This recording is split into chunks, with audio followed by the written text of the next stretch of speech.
our society sometimes makes us feel like we need to get answers right now. That there's no waiting. I've got to get it done.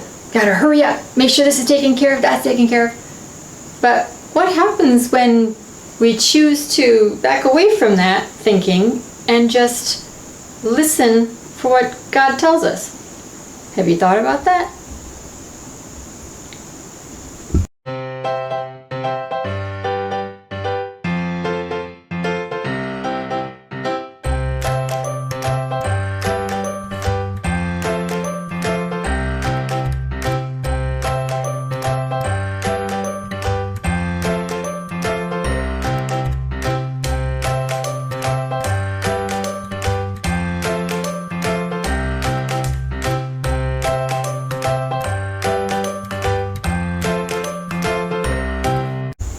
So how do you let go and let God guide you? That's pretty much the bottom line. Because we're so programmed into, you have this deadline to meet, you've got this you have to do right now. How do we go through life and just have patience and wait for the knowing or the signs that come to us that God is guiding us? That's pretty much what we're talking about, right, Hen? Yes. So how do we do that? Or how do you suggest someone goes about doing this? Okay, like I say, how I suggest, but it's not me. I go based on what the masters have taught us, right? Right. The main thing is, which is a challenge for for many individuals, especially as we learn through the trainings, the training groups that we have, the training sessions that we have, Mm-hmm. and the questions that they ask. Because I know one of the big questions they ask is, well, do I just sit around and do nothing? That doesn't feel right. Mm-hmm. Right? Indeed. And so here we are, we're talking about wait for guidance. And that sounds like, just don't do anything, just sit around and wait. But that's not the case. That's not how it works. What should happen is, we should learn, as you said, let go and let God. I've heard that saying so many times. It sounds so silly to me, actually, right? Right. Let go and let God. Okay. It's actually a song, too. Oh, it's a Okay. song? Yes, Okay. go ahead. But that's literally what it comes down to. As in, I said this in another video, and probably a few videos, where I said that Jesus made the statement, bring me your burdens so I can make them light. Mm-hmm. And what that means is just hand it over to him, right? And let him take care of it. Now, whether it's Jesus, whether it's Buddha, whether it's Krishna, whether it's Muhammad, Moses, whomever, whichever prophet you've chosen to follow, the teaching that you follow, that's fine. But what they're telling you is, stop trying to do it yourself, and let us help you. Do you remember there's a part in the New Testament about the transfiguration? Right? That's one of my favorite things. Why are you smiling? Didn't we do a video about the Transfiguration? Yes, we did. Okay. So you Well, if you're not familiar with the story, I'll remember to link it somehow. Okay, right. But in the Transfiguration, here is Jesus.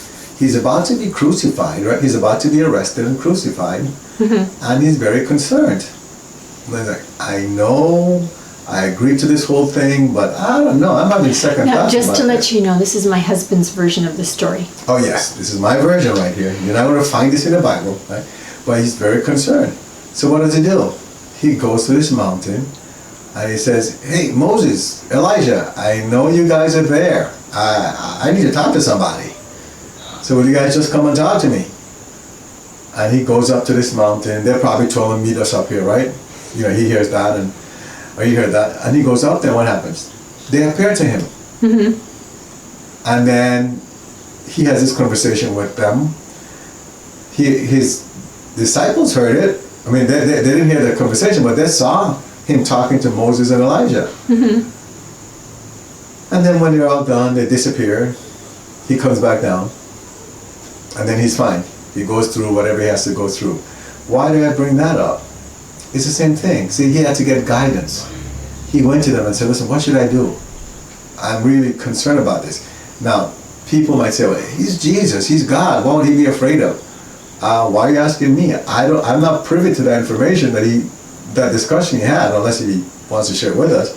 All I know is that he called for help and the help came. His backup came. Now where did it come from? How could Moses show up when he was already dead? How could Elijah show up when he already ascended to heaven? Remember, he went up in a chariot of fire. So he went to heaven. That's in the Bible. Uh-huh. Right? Chariot of fire, he's in the chariot, the angels took him up, all of a sudden he's there talking to Jesus. So many years later. Do you want me to give an answer? Sure. Because they're in the spiritual realm, their energy, they're still around all the time. And they're called what? Ascended Masters. Ascended Masters. So even back then, they already had Ascended Masters. Because any soul that ascended to heaven and they balanced their karma became an Ascended Master. And their job, or what they've agreed to do, is to help anyone on earth that's still on earth. To help any one of us. And they do that with unconditional love. So when Jesus' turn came, it wasn't because Jesus was special that they went and gave him help. If any one of us asked them for help, they'll give us help. They won't be like, well, you're not Jesus, so we're not helping you. They'll give us help anyway. That's where we have to be patient. But if they appear to Jesus, it tells you that it's real, that they're real, that it happens, and it still happens to this day. So, we go and we turn to God, or Ascended Masters, and we say, I have this situation and this just seems impossible to me. Don't be afraid to say that, because us as human beings, we're operating as a human being. We see that's impossible. But to God, everything is possible. Mm-hmm. Right? And we already know that. So then that's why we're handing it to them. The Ascended Masters are saying, whether it's Jesus or whomever Mother Kuan Yin, whomever it is that you are close to, they see multiple solutions where we see none. So we turn it over to them and let them help us out. Now, how will you know that you're receiving guidance? Because you'll get these little nudges, right? And you've had some of those experiences. You want to share some of them? And it doesn't mean that anyone watching this video will experience the same type of nudge, but they'll get some ideas. And normally we don't talk about that because each person's experience is different, right? Mm-hmm. But let's give them a treat. I want my beautiful, wonderful, very sexy wife to share her experimes. Hey, honey. Thank you for that. Yes, I know. Thank you for that. But I'm like, okay, great. So, what is the example that I should give?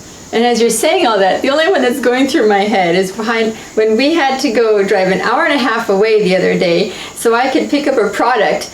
And while I was there, the office said, oh, by the way, did you return this machinery to us? I'm like, yes, I did that like 6 years ago.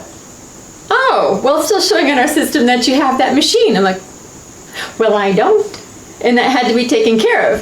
See, but had we not needed that product for that day, I wouldn't have driven all the way out there and had that experience for that to be taken care of. Which I didn't even know was outstanding, had to be taken care of. That was the only example that came to my head, and I know I have better ones than that. No, but that's a good one, because before we left, mm-hmm. right, I even told you, I said, this is going to be a long drive. I said, but we'll find out. There has to be a reason why we're going all the way over there. Uh-huh. It's not just to get this product. There's another reason. Remember mm-hmm. that? Yes. And then there was another one this morning. There was? Yes. Okay. We had to go to a town over to take care of some business. City. Next city. Well, I said town. To the next city over. And while we were there, my husband said, oh, do you have to stop at this store for anything? I said, no. He said, well, maybe we should just stop there then, since I brought it up. I said, okay. So we went in there, and they had something on sale that I wanted. And I was like, oh, wow, I wonder if I could get a case of this, or a couple cases, or however many cases I wanted. I just started talking. So I went and I talked to someone about it, and the person came over and said, well, I don't know why this sale sign is here, because this expired a few weeks ago. And I looked, and I said, oh. He said, but I'll be right back. And it's over 2 weeks ago. It was over 2 weeks ago. Right. He said, and we were just there last week, and that sign was not there. And I told the man this, and he happened to be the manager of the department. He said, you know what, I'll be right back. And he went into the back. I don't know what he did, but when he came back out, he said, all right, I'll let you buy however many you want at that price. You just let them know at the front when you go to check out, and I'll confirm the price. I was like, wow, great. Happened to be at the right place at the right time is how it looks. But it's following guidance. Something that I had actually asked about, let me know, God, when I should come back to get these things. And my husband just happened to say, hey, let's go to that store. Wow. Okay. And for us, that's how it normally works. That Yes. for you, me. when you put something out there, I'm normally the one that will say something that triggers it out. We've come Yes. to realize that. While with our kids, they will say something. And they get what they want Yeah. almost immediately. Yeah. We haven't love it. told about that yet, but it's amazing that the moment they say something, it's like bang, like the same day or next day. It just manifests. It does. So anyway, and that's what following the guidance is, correct? So how will you know if it's you or if it's guidance? Well, I think because from my experience and working with individuals we've worked with, they put it out there, as they say, they cast the burden, and then all of Okay. us. Now, before you get technical, Yes. when you say cast the burden, or they put it out there for someone that's not part of our community, what does that mean? Basically means that you say, I thank you. Okay, I'm going to use Jesus because that's who I'm familiar with. Thank you, Jesus, for helping me resolve the situation with getting a new car. Thank you for guiding me to the perfect car, or whatever it is you say. Then all of a sudden, not all of a sudden, but you'll start to see things like cars or vehicles that you didn't notice before, pricing you didn't notice before, and before you know it, things just start working out where you go and you look at one, everything seems right, and the price works out, and it just happens. Well, we've seen that happen with some people, and then it wasn't guidance. Like our daughter, they went and her husband and herself, they went and they even put the down payment on the house. And when we checked, but then the tenant refused to move. And Which that- was a clear sign to me that they shouldn't have had it. Well, that's when she started thinking, I think that maybe we're not supposed to have this house. But When- until that point, everything was working out according to her. And it was a nice big house, nice big yard, right? But then once that got there, she's like, let me call Dad and find out what's going on here. See, So but- you were gonna say? I was going to say, but a part of guidance is that it will be flowing smoothly the whole way through. If it's starting to flow smoothly, then all of a sudden, bam, it's like, uh-oh, I've hit a roadblock. And it's hard to get around that roadblock. It's, okay, step away. There's a better one on the way for you, or the situation it will be better if you take a different path. That's the only way I could describe it. Okay, so but you could have a roadblock, except that normally if it's guidance, that roadblock won't last long. Right. Right? But if You'll it get resolved. persists and doesn't get resolved, then you know it's not something you should pursue. That's correct.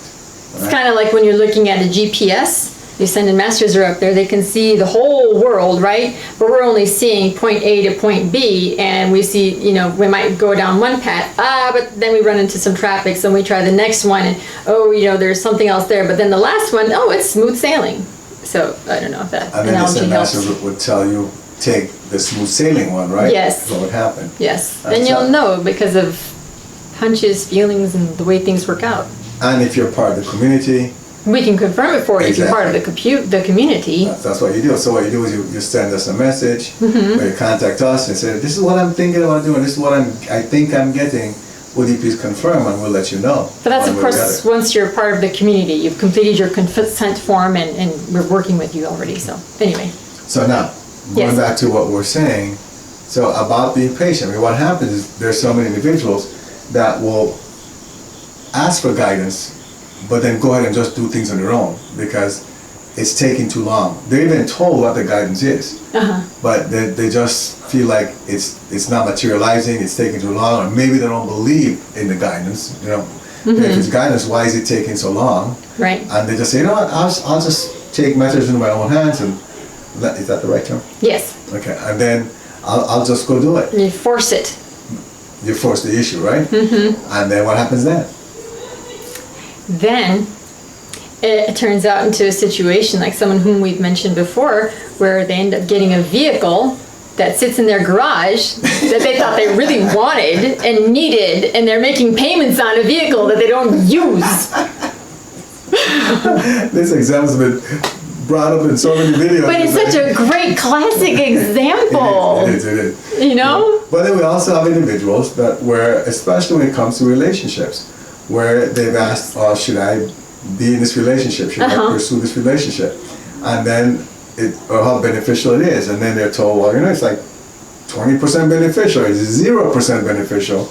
And then they go ahead and do it anyway. Because they're like, well, no, but we're close, we've been childhood friends. And so they go ahead and do it. And then later on, the whole thing falls apart. Yes. Because they decided not to wait.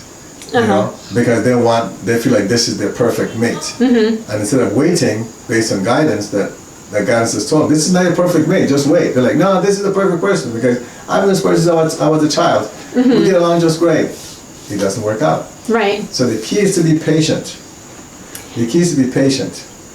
Right. And then the last example that came to my mind was when we were told that we would be moving out of Illinois where we were living. We just didn't know where. And we didn't know when. So we kept looking.